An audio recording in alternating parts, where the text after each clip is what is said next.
Hey, what's up? Welcome back dito sa ating channel. Ito po muli ang inyong Kuya Mobs para sa isa na namang reaction video at komentaryo.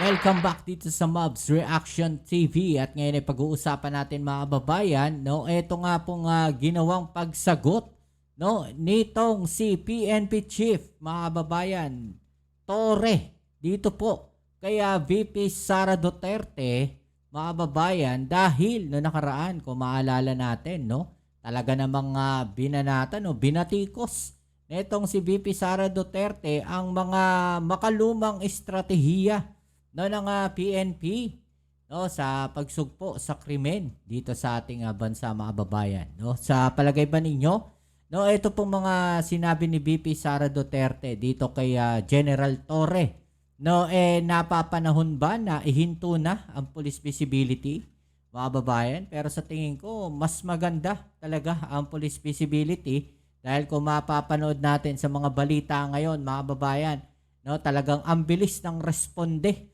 ng ating kapulisan at pagka may tumawag, no, ng pulis, mabilis naman silang nakakaresponde at sunod-sunod ngayon yung mga balita, mga babayan, na kung saan marami sila, no, na nahaharang, nasisita, no, at nakikita natin ang aksyon ngayon sa kalsada, no, sa pagitan ng mga pulis at ng mga gumagawa ng hindi maganda, di ba?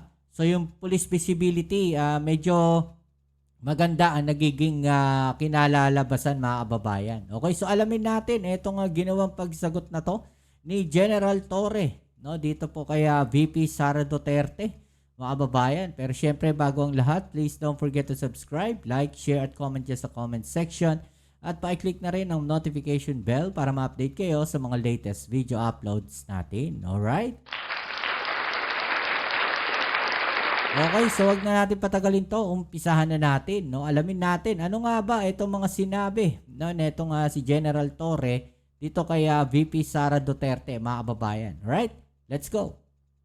Binuweltahan ni PNP Chief of Police General Nicolas Torre III si Vice President Sara Duterte sa kanyang pahayag na masyadong makaluma ang PNP. Inisa-isa pa ng general ang mga makabagong teknolohiyang gamit ng mga pulis. Yan ang ulat ni Ryan Lesigues. Kayo po ba, mga babae, no, matanong ko lang, sang-ayon ba kayo? Gusto ba ninyo, no, na yung police visibility, no, sa ating lansangan, sa tingin ba ninyo mas nakakatulong yon, no, sa pagsugpo ng krimen, di ba, mga babayan? At syempre ang paggamit, no, ng mga makabagong teknolohiya, i-comment nyo lang po dyan sa ibaba ang inyong mga opinion. Alright? Let's go! The Vice President is always welcome to visit us here in Camp Crame to see kung paano natin ginagamit ang teknolohiya sa pagpupulis natin. Ito ang buwelta ni PNP Chief Police General Nicolas Torre III matapos tila kutsain ni Vice President Sara Duterte ang estilo ng Philippine National Police sa kanilang ipinatutupad na operasyon. Sa barat ng pangalawang Pangulo, sinabi nito na makaluma ang PNP lalo't nakafocus pa rin aniya ito sa pagpapaigting ng police visibility sa mga kalsada o counter strategy sa halip na gumamit ng modernong teknolohiya. Pero paglilinaw ni Torre na meron ng integrated modern technologies ang police force para sa kanilang mga operasyon. Dahil dyan, drone, nandyan ang mga CCTV, interconnected yung mga CCTV, andyan ang ating mga body cameras, at marami pang iba. May mga radio tayo dyan, nabigay lahat ng PNP. Ano? Ang mga CCTVs natin ay binimaintain naman ng local government unit at nagbigay sa atin ng viewing rights, kaya nakukuha natin ang feed ng mga CCTVs all over the city.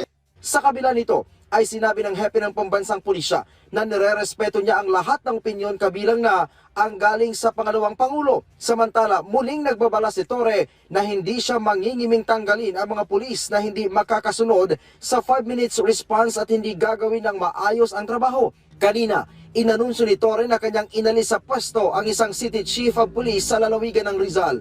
Sinabi ni Torre na inalis niya sa pwesto ang hepe dahil sa diskarteng tamad ng kanyang mga tauhan.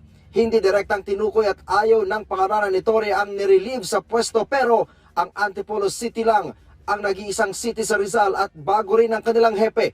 Paliwanag niya, napakasimple lang ng sitwasyon. Nito manong weekend, may isang negosyante ang ninakawan ng 600,000 pesos ng dalawa niyang tauhan at nag-report ito sa police station. Ang tanging ginawa lang umano ng pulis ay binigyan ng blotter extract ang complainant at pinauwi na. Umabot kay Torre ang insidente at nakulangan siya sa aksyon kaya pinakilos niya ang Rizal Provincial Police Office. Tinawagan ng Rizal Police ang Negros Police na address ng isa sa mga sospek at dito nila naaresto ang sospek na hawak pa ang 500,000 piso. You know, di ba mga babayan, napakabilis ng aksyon. No? Kumilos kagad, imbis na blatter lang mga babayan, no? Inaksyonan kagad. No? Yun yung nakikita natin dito na ginagawa ng ating bagong Chief of Police. No? Torre, General Torre, mga babayan, saludo po. Ganyan. No, ganyan dapat yung aksyon, no, na nakikita natin. Hindi yung pagka may nag-report, no, iba-blatter lang. Dapat kumikilos kaagad, no, nagkakaroon kaagad ng follow-up operation. Di ba mga babayan, nag-check kaagad ng mga CCTV, saan pumunta to. Di ba? Dapat ganun, no, yung ginagawa ng ating mga kapulisan. Di ba? Maganda po yan kasi mas mabilis, no, na nahuhuli yung mga ganyang kriminal. At pagka alam po nila na mabilis umaksyon ang mga kapulisan, magdadalawang isip na silang gumawa ng hindi maganda. 'Di ba? Kasi nate-trace na kaagad sila 'di ba? At maganda niyan na magkakaroon sila ng coordination at cooperation, no, sa mga barangay, 'di ba, mga babayan, with regards doon sa mga CCTV footage. 'Di ba? Yan na maganda diyan sa ginagawa ni General Torre. 'Di ba? Sampal 'to, no, doon sa naging pahayag ni VP Sara Duterte na makaluma. 'Di ba? Yung ginagawang atake ng ating PNP Chief General Torre. No, makaluma man mga babayan, no, sabi nga nila back to the basic, no? Makaluma man pero epektibo, 'di ba? Kumbaga, balik tayo sa basic lang, no? Huwag natin masyadong pahirapan ang sistema. Basic lang, kayang-kaya. No? Basic na galawan plus yung technology mas accurate, mas maganda, mas mabilis, no, na masusolusyonan yung mga problema na yan, yung mga nagiging krimen na yan. Di ba? Maganda yan, mga babayan, no? Yes, micromanagement muna ang ating gagawin. Kasi kitang-kita natin na pati ang mga commanders natin on the ground had forgotten already how to make and deliver the commands. And the only way for you to be effective on that, dapat marunong ka mag-command. Samantala, personal na inabot ni Torre ang tulong pinansyal sa 8 dating rebelde bilang simbolo ng pagkilala sa kanilang desisyong magbagong buhay at muling yakapin ang kapayapaan sa isinagawang seremonya sa Sorsogon City. Sa kanyang mensahe, binigyan din ni Torre na bukas ang PNP sa pagtulong sa mga dating rebelde upang makapagsimula muli at maging bahagi ng mapayapa at maunlad na komunidad. Dagdag pa niya, patuloy ang pakikipagtulungan ng PNP sa mga lokal na pamahalaan at iba pang ahensya para tiyaking tuloy-tuloy ang suporta at gabay sa mga dating rebelde na nagdanais ng panibagong simula. Bawat benepisyaryo ay tumanggap ng tig 100,000 piso mula sa pamahalaang panlalawigan ng Sorsogon bilang bahagi ng reintegration program na layuning bigyan ng panibagong pagkakataon ang mga dating rebelde na makapamuhay ng normal at produktibo sa lipunan. Mula dito, yan mga babayan, makikita natin, no, na talaga naman ang aksyon ng ating PNP Chief General Torre ganong katindi. At ito pa ang karagdagang balita tungkol po dyan, mga babayan, no? Atin ito panoorin din. Let's go. Samantala po, iginiit ng liderato ng pambansang pulisya na high-tech na din ang pagtugon ng kanilang hanay kontra kriminalidad. Sa harap nito, nagpaalala si PNP Chief Police General Nicolas Torre III na hindi pa rin pwede ng papetiks-petiks ng mga pulis at kinakailangan may patupad ang 5-minute response. Si Ryan Lesiges sa sentro ng balita.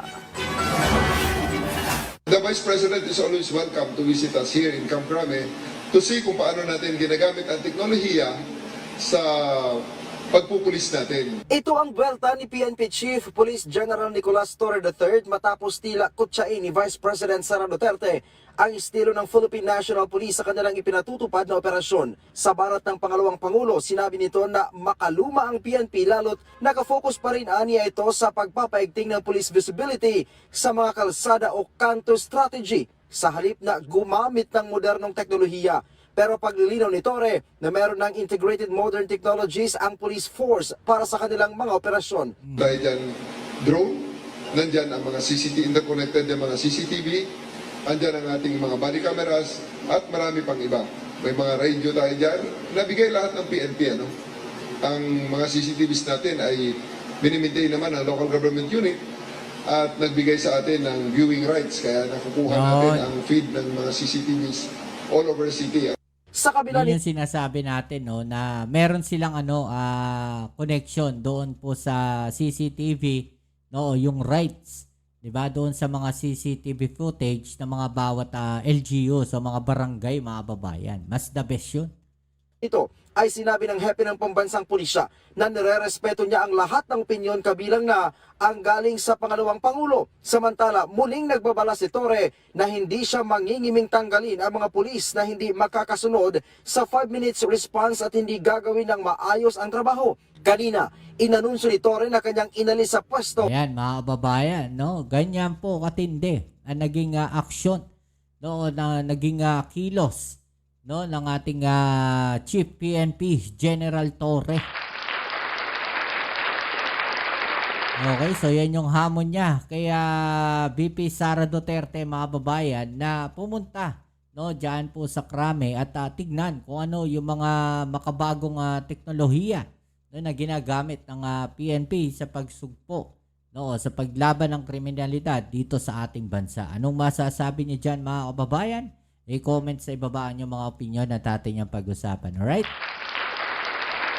So yan, muli, kita-kits tayo sa ating next video uploads. At maraming salamat sa lahat ng mga patuloy na nakasuporta dito sa ating channel. Ito po muli ang inyong Kuya Mobs sa Reaction TV. Peace. I'm out.